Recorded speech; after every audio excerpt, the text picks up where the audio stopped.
మీ prolong bike driving వల్ల మీకు back pain వస్తుందా? సో నేను మీ doctor Prashant Chalasani, orthopaedic surgeon, Bezawada hospital, Governorpet, Vijayawada. So మనకి ఎక్కువగా బైక్ డ్రైవింగ్ చేస్తున్నాం, పర్ డే మనకు 100 కిలోమీటర్స్ 200 కిలోమీటర్స్ అలా అప్ అండ్ డౌన్ బాగా తిరుగుతామండి అని చెప్తా ఉంటారు. వాళ్ళకి కాన్స్టెంట్ గా ఈ బ్యాక్ పెయిన్ అనేది వాళ్ళు మాకు చెప్పడం జరుగుతుంది. సో ఈ కాన్స్టెంట్ గా మనకి ఒకే పొజిషన్ లో అవర్స్ టుగెదర్ కూర్చోవడం వల్ల జనరల్లీ మనకి సిట్టింగ్ పొజిషన్ లో అన్ని పొజిషన్స్ కన్నా పైన మీద ప్రెషర్ అనేది ఎక్కువ జనరేట్ అవుతుంది. ఎక్సెస్ ప్రెషర్ తో పాటు మనకి బైక్ జర్నీలో ఏంటంటే ఆ జర్క్స్ ఎక్కువ ఉండటం వల్ల అబ్నార్మల్ ప్రెషర్ డిస్ట్రిబ్యూషన్ అనేది మన డిస్క్ స్పేసెస్ లోకి వెళ్ళటం వల్ల ఈ మజిల్ స్పాజమ్ కానీ లేదంటే స్ప్రెయిన్స్ అవడం కానీ అప్పుడప్పుడు స్పైనల్ ఇంజరీస్, డిస్క్ ప్రొలాప్స్ ఇట్లాంటి కంప్లైంట్స్ అనేది మనకి రెగ్యులర్ గా చెప్తా ఉంటారు. సో ఒకటి మనకి ప్రాపర్ బ్యాక్ సపోర్ట్ లేదు, ప్రొలాంగ్డ్ జర్నీస్, అండ్ మూడోది మనకి ఈ జర్క్స్ వీటి వల్ల ఏంటంటే మనకి బ్యాక్ పెయిన్ అనేది కాన్స్టెంట్ గా ప్రెసెంట్ అవుతుంది. సో మేబీ మీ జర్నీలో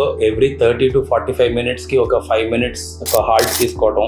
రెండోది ఇలా కాన్స్టెంట్ గా జర్నీస్ ఉన్న వాళ్ళకి proper physical activity or rehab అనేది very important. So just everyday అసే డైలీ రొటీన్ కింద మార్నింగ్ ఒక 5 to 10 minutes of proper walk or stretches definitely మీ స్పైన్ హెల్త్ కి హెల్ప్ అవుతుంది. Thank you.